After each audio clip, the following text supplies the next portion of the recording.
Now next point is the responsibility towards the consumers. Consumers कौन होते हैं? हम लोग जो हम प्रोडक्ट खरीदते हैं, like house holds.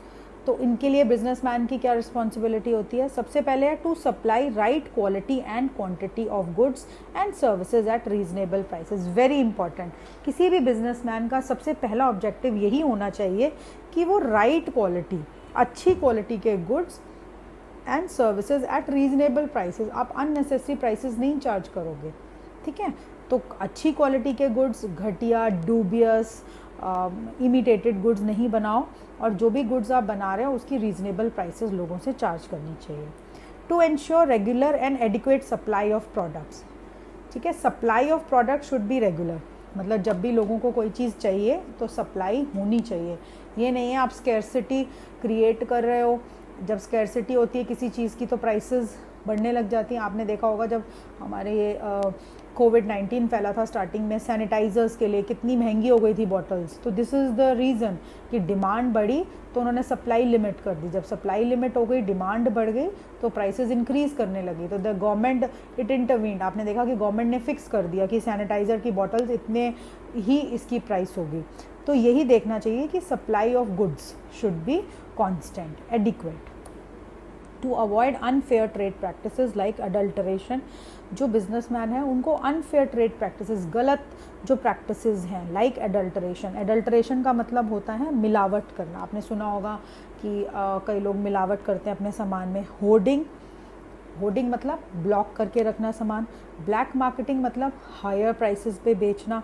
अंडरवेइंग, अंडरवेइंग you understand?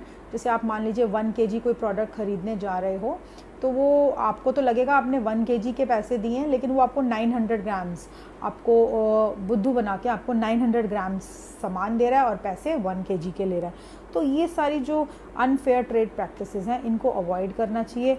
It is against the consumers. To inform them about new products and new uses of existing products. अगर कोई कंपनी नए प्रोडक्ट्स बनाती है तो it is the responsibility of any businessman to inform the probable customers. लोगों को बताना चाहिए कि भाई ये हमारे नए प्रोडक्ट्स लॉन्च हुए हैं, ये नए फीचर्स हैं। बिकॉज जो कंज्यूमर्स होते हैं they are just like layman. उनको क्या पता कि आपकी कंपनी क्या नया बना रही है, क्या फीचर्स हैं। तो आपको उनको इन्फॉर्म करना चाहिए। और ये इन्फॉर्मेशन हम उनको कैसे प्रोवाइड कर सकते हैं? Through adequate advertising. एडवर्टाइजिंग के थ्रू हमें अपने प्रोडक्ट्स की इन्फॉर्मेशन उनको देनी चाहिए। To handle the customers grievances promptly. Customers grievances, grievances का मतलब क्या होता है? कंप्लेंट्स। जैसे आपने देखा होगा आजकल बड़ी बड़ी जो कंपनीज होती हैं उनके आप प्रोडक्ट खरीदो तो they have customer care units, they have call centres, कि अगर आपको कोई प्रॉब्लम है तो आप कॉल सेंटर में कॉल करिए और अपनी कंप्लेंट रजिस्टर करा देते हो। जब आप कंप्लेंट रजिस्टर करा देते हो तो आपने देखा होगा कि आपकी जो कंप्लेंट्स हैं वो प्रॉम्प्टली मतलब बहुत जल्दी, ये नहीं कि कई दिन लग जाते हैं, बहुत जल्दी आपकी कंप्लेंट्स को वो हैंडल कर लेते हैं। तो ये रिस्पॉन्सिबिलिटी होती है बिजनेस की towards the consumers. Now the next is responsibility towards the government and the community. Government के लिए भी बिजनेसमैन की कुछ रिस्पॉन्सिबिलिटीज़ होती हैं। क्या होती हैं? सबसे पहले देखिए, to respect the laws of the country. आप जिस कंट्री में रह रहे हो वहाँ पे जो लॉज हैं उनको रिस्पेक्ट करना।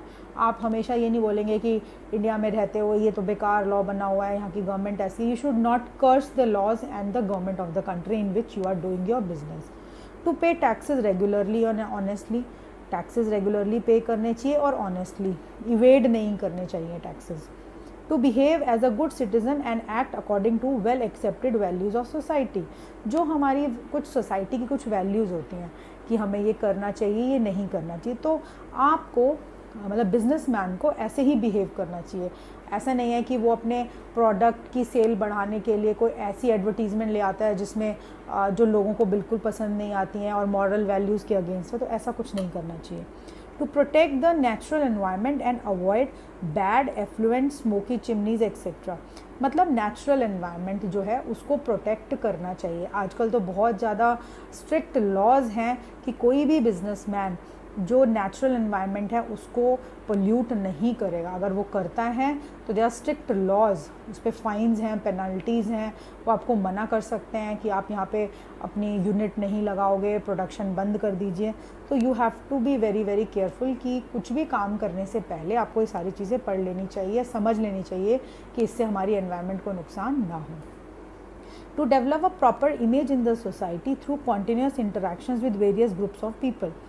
हर बिजनेसमैन को अपनी इमेज, जैसे कि आपने अकाउंट्स में पढ़ा होगा goodwill, goodwill means image, your image in the eyes of other people. तो हर बिजनेसमैन को लोगों की आइज में अपनी इमेज को बढ़ाना चाहिए। और वो कैसे बढ़ा सकते हैं? ऑब्वियसली अगर आप अच्छे प्रोडक्ट ऑफ़र करोगे, अनफेयर ट्रेड प्रैक्टिसेस में इन्वॉल्व नहीं होगे, good quality products, reasonable prices, environment को हार्म नहीं करोगे, कुछ अच्छे काम करोगे, पार्क्स बनवा दोगे, ट्रीज़ लगवा दोगे, टी प्लांटेशन होती है आपने सुना होगा, ब्लड डोनेशन कैंप्स लगा